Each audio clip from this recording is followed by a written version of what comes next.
Assalamualaikum warahmatullahi wabarakatuh. Waalaikumsalam Assalamualaikum warahmatullahi warahmatullahi wabarakatuh. wabarakatuh. Apa kabar anak-anak semua? Alhamdulillah, luar Luar biasa. biasa. Allahu Allahu Akbar. Akbar. Alhamdulillah luar biasa, Allahu Akbar. Semangat sekali ya. Sebelumnya Ibu mau tanya dulu, siapa yang hari ini tidak masuk? Masuk Masuk semua, Bu. semua, Bu. Alhamdulillah semuanya masuk. Semoga kita semua dalam keadaan sehat selalu ya. Ya. Um, Marilah kita buka pembelajaran kita hari ini dengan melafazkan basmalah. Bismillahirrahmanirrahim. Bismillahirrahmanirrahim. Ayo, Yesi pimpin dulu doanya sebelum belajar. Marilah teman-teman sebelum kita belajar, kita membaca doa bersama-sama. Bismillahirrahmanirrahim. Bismillahirrahmanirrahim. Rabbi Rabbi zidni zidni ilma ilma warzuqni warzuqni fahma. fahma. Amin. Amin ya robbal alamin. Biar kita tetap semangat, kita tepuk semangat dulu ayo semuanya.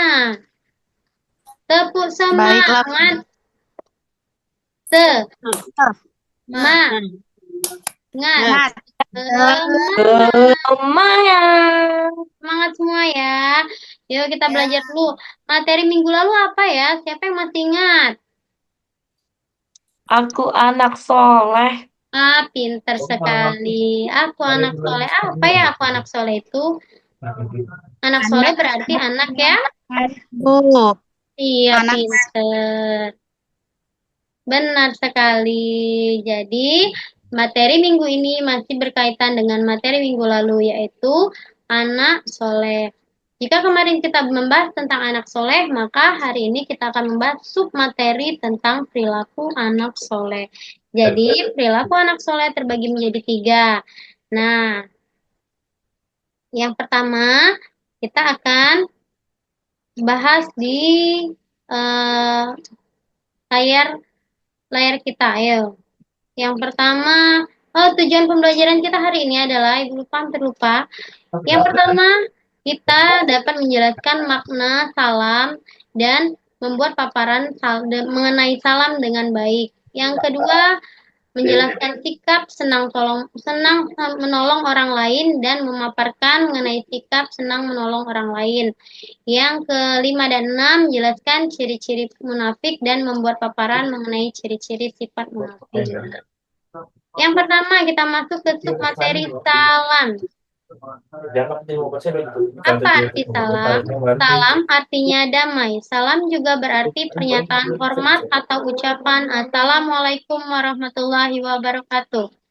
Ucapan salam yang lengkap yaitu Assalamualaikum warahmatullahi wabarakatuh, yang artinya semoga keselamatan, kasih sayang, dan keberkahan selalu tercurah kepada kalian. Kapan kita harus mengucapkan salam? Kita mengucapkan salam kapan saja, tapi ada waktu-waktunya. Nah, lihat yang pertama, salam dapat diucapkan saat kita bertemu dengan orang lain. Salam dapat diucapkan ketika kita berpamitan atau berpisah dengan orang lain. Salam diucapkan ketika kita memasuki rumah orang lain atau memasuki rumah kita sendiri. Salam diucapkan ketika hendak bertemu orang lain. Salam juga diucapkan ketika memulai percakapan melalui telepon. Orang yang mendengar salam wajib hukumnya untuk menjawab dengan Waalaikumsalam warahmatullahi wabarakatuh. Artinya semoga keselamatan, kasih sayang, dan keberkahan juga tercurah kepada kalian. Jadi, salam ini anak-anak hukumnya sunnah untuk diucapkan, ketika mendengar wajib untuk menjawab karena salam adalah doa. Ya, ayo mengamati. Lihat ada 4 gambar di sini. Semua ini adalah contoh perilaku ketika kita mengucapkan salam. Yang pertama, itu ada anak yang sedang berpamitan ke sekolah dengan orang tuanya dan mengucapkan salam. Yang kedua, ada 2 orang teman yang sedang bertemu dan mengucapkan salam. Yang ketiga adalah orang yang sedang memulai percakapan melalui telepon dengan mengucapkan salam, dan yang keempat ada anak-anak yang mengetuk pintu rumah atau memencet bel rumah ketika ingin masuki rumah dan mengucapkan salam. Jadi, kesimpulannya salam berarti penghormatan. Salam juga berarti damai. Dan karena salam ini adalah mendoakan, mengucapkan salam, itu hukumnya sunnah dan menjawab salam hukumnya wajib. Yang kedua, senang menolong orang lain. Ayo, Winda baca dulu tentang tolong menolong di sini, Winda. Ya, Bu.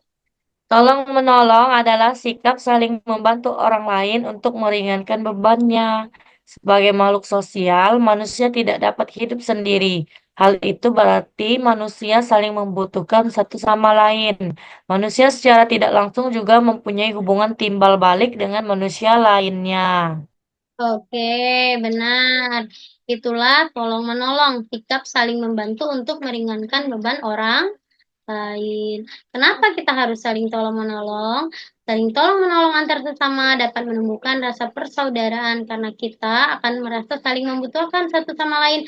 Karena kita manusia ini adalah makhluk sosial yang butuh orang lain untuk menolong kita dan orang lain pun membutuhkan kita untuk meminta pertolongan. Jadi, kalau menolong orang lain jangan membeda-bedakan antara suku, agama, ras ataupun warna kulit ya, Nak. Iya, Bu. Nah, ini ada ayat dalil Al-Quran yang berkaitan dengan pengucapan kata salam. Nah, lihat. Ada di Quran surat Al-Maidah ayat 2. A'udzubillahi minasyaitonirrajim. Bismillahirrahmanirrahim. Wa ta'awanu 'alal birri wat taqwa. ولا تعاونوا على الإثم والعدوان صدق Allahul Azim. Dan tolong menolonglah kamu dalam mengerjakan kebaikan dan takwa, dan jangan tolong menolong dalam berbuat dosa dan kemaksiatan. Quran surat Al-Maidah ayat 2. Nah, di ayat di sini berarti sudah dijelaskan bahwa Allah Subhanahu wa taala memerintahkan kita untuk tolong menolong antar sesama dalam berbuat kebaikan. Nah, ini contoh gambar saling tolong menolong ya. Yang pertama, ada seorang anak yang membantu tukang becak yang jatuh dari becaknya. Itu juga menggambarkan tolong menolong yang dilakukan oleh anak soleh. Yang kedua, ada gambar apa? Coba, Enya. Ada orang tua itu, Bu. Ya, Kalau orang tua yang dibantu menyeberang sama ini, Bu, murid-murid. Ya, benar. Itu contoh perilaku anak soleh juga ya. Ada seorang anak yang membantu orang tua yang ingin menyeberangi jalan. Kita senang jika kita memiliki sahabat, kita hidup bertetangga, kita juga berada di tengah masyarakat. Seyogyanya kita hidup saling menolong. Rasulullah Shallallahu Alaihi Wasallam memberi teladan dan contoh. Beliau selalu membantu orang lain yang membutuhkan pertolongan. Beliau juga menjenguk anak tetangga yang sakit, padahal tetangganya itu berbeda agama dan sangat membenci Nabi, tetapi Nabi tetap mau menolong orang tersebut. Dan yang ketiga, inilah ciri-ciri munafik. Mengapa kita mempelajari ciri-ciri munafik? Karena anak yang soleh adalah anak yang menghindari sifat munafik. Apa itu munafik? Ayo. Yuni, baca dulu apa itu pengertian munafik menurut bahasa. Munafik menurut bahasa berarti nafako, yaitu dari kata nafako berarti berpura-pura. Ya, munafik, bentar ya. Munafik berasal dari kata nafako berarti pura-pura. Munafik itu sebenarnya kalau kita artikan adalah lain di mulut dan lain di hati, maksudnya itu. Jadi lain yang ditampakkan dan lain dengan niatnya. Munafik menurut istilah adalah orang yang mengaku Islam dan mengikuti Rasulullah, tetapi menyembunyikan kekufuran dan permusuhan terhadap Allah, seperti itu. Munafik eh, yaitu yang diucapkan oleh orang munafik tidak sesuai dengan tindakannya atau menampakkan kebaikan dan menyembunyikan keburukan. Nah, lihat di sini. Ada ciri-ciri orang munafik. Yang pertama, berbohong. Jika berkata, dia selalu berdusta. Itulah ciri-ciri orang yang munafik. Berkata tidak sesuai dengan kebenarannya. Yang kedua, ingkar janji. Bila diberi kepercayaan, bila dia berjanji, maka dia ingkar janji, mengingkari. Yang ketiga, bila diberi kepercayaan, maka ia berkhianat. Nah, jadi tiga ciri ini adalah termasuk dalam tiga ciri orang yang munafik. Nah, sifat munafik ini harus kita hindari. Kenapa? Karena memiliki dampak negatif. Jadi dampak negatifnya itu banyak. Salah satunya merugikan diri sendiri. Bertambahnya penyakit hati, tertutup dari hidayah Allah, diancam dengan azab Allah yang amat pedih. Dua, tidak dipercaya karena selalu berkata kata bohong, tidak sesuai dengan kenyataannya, dibenci dan dijauhi orang lain. Ketiga, menimbulkan permusuhan di masyarakat. Karena apa? Karena ucapan bohongnya itu dapat menimbulkan fitnah sehingga orang-orang akan menjadi bermusuhan. Yang keempat, merugikan orang lain. Yang kelima, orang munafik kalau di akhirat akan dipisahkan dari orang yang beriman. Mau tidak menjadi orang munafik, anak-anak? Tidak, Bu. Iya, kalau tidak mau maka kita harus hindari sifat munafik. Bagaimana cara kita menghindari sifat munafik? Cara kita menghindari sifat munafik dengan cara yang pertama, senantiasa menjaga lisan atau kita berbicara itu jangan sampai menyakiti hati orang lain atau berbicara itu dengan yang jujur, seperti itu, jangan sampai berbohong. Yang kedua, memperbaiki setiap keburukan dengan berbuat baik kepada orang lain.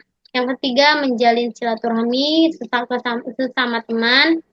Yang keempat, meneladani sikap Nabi Muhammad SAW. Yang kelima, mengingat bahwa Allah Maha melihat, mendengar, mengetahui, dan mengawasi kita. Dan yang keenam, berusaha mendekatkan diri kepada Allah Subhanahu wa Ta'ala. Ada yang mau menyimpulkan di sini?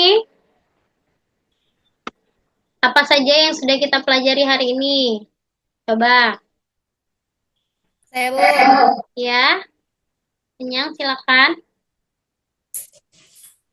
Kesimpulannya, kita harus menjadi anak yang soleh, yang mendidik baik, seperti memberi salam dengan penuh hormat, suka menolong orang, menghindari sifat munafik, misalkan kayak berdusta, berbohong. Jadi harus berakhlak mulia dan selalu berusaha berbuat baik. Wow, super sekali jawabannya Ibu Enyang. Semangat sekali belajarnya. Terima kasih ya penjelasannya, kesimpulannya sudah sangat baik. Jadi kesimpulannya Ibu simpulkan kembali. Anak soleh menunjukkan sikap baik seperti memberi salam dengan penuh hormat, senang menolong orang lain, serta menghindari sifat munafik seperti berdusta dan tidak konsisten antara perkataan dan perbuatan. Mereka berakhlak mulia dan selalu berusaha berbuat baik. Jadi, maukah kalian menjadi anak soleh, anak-anak? Wow. Iya, kalau mau diterapkan ya, sikap anak soleh yang harus kalian miliki. Ya, Bu. Nah, kita ke LKPD yang Ibu siapkan. Ibu sudah membagikan LKPD ini ke kelompok kalian masing-masing. Yang pertama, ada 8 soal. Ini tugasnya individu ya, silakan kalian kerjakan masing-masing. Yang pertama, mengapa perlu mengucapkan salam? Yang kedua, kapan salam diucapkan? Yang ketiga, mengapa perlu saling tolong-menolong? Yang keempat, bagaimana seharusnya sikap kalian jika berbicara? Yang kelima, contohkan jujur dalam berbuat. Yang keenam, bagaimana sikap kalian jika berjanji? Yang ketujuh, bagaimana sikap kalian jika mendapatkan amanah? Dan jelaskan ciri-ciri sifat munafik. Nah, kalian kerjakan ini di LMS kalian, lalu kumpulkan segera. Nanti akan Ibu nilai. Ini sudah selesai semua atau belum? Sudah. Sudah ya, oke. Silakan kalian kumpulkan ke LMS-nya ya. Sudah Ibu bagikan, kirimkan atau bisa juga kirim lewat email. Nanti akan Ibu nilai. Nah, akan pembahasan materi ini, pembahasan LKPD ini juga akan kita bahas di pembelajaran kita di minggu depan. Dan kita juga akan minggu depan akan membahas tentang bagaimana bagaimana cara kita menerapkan sikap anak soleh ini di kehidupan kita sehari-hari. Sampai di sini ada yang mau ditanyakan anak-anak? Tidak, Bu. Tidak ada, Bu. Oke, semua sudah jelas ya. Alhamdulillah kalau seperti itu. Jadi kita sudah berada di penghujung pembelajaran kita yang akan dilanjutkan oleh wali kelas kalian masing-masing. Nah, sekarang Ibu selaku guru mengucapkan mohon maaf jika ada salah-salah kata dan kepada Allah Ibu mohon ampun. Kalian jangan lupa mengumpulkan tugasnya, nanti minggu depan kita bahas kembali ya. Akhirul kalam, Assalamualaikum warahmatullahi wabarakatuh. Waalaikumsalam. Waalaikumsalam warahmatullahi wabarakatuh. Baik, terima kasih Bu Nela. Oke, Pak. Surat Al-Maidah Ayat 2, Pak. Surat Al-Maidah ayat 2. Oke, silakan dibaca. A'udzu billahi minasyaitonir rajim. Bismillahirrahmanirrahim. Wa ta'awanu 'alal birri wat taqwa wa la ta'awanu 'alal ismi wal 'udwan. Yang artinya, dan tolong menolonglah kamu dalam mengerjakan kebajikan dan takwa, dan jangan tolong menolong dalam berbuat dosa dan permusuhan. Quran Surat Al-Maidah ayat 2. Al-Maidah ayat 2. Ya. Ya, Pak.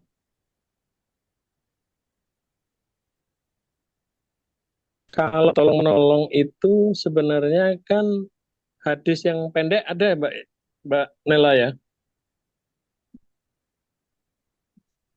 Saya fokus ke ini, Pak, kemarin ke Wa Quran ta'awanu 'alal birri wat buat taqwa. takwa. Kan ada. Iya, Iya. iya, Pak. Wa ta'awanu 'alal birri wat taqwa. Wala Itu surat ta'awanu. Al-Maidah ayat 2. Ya,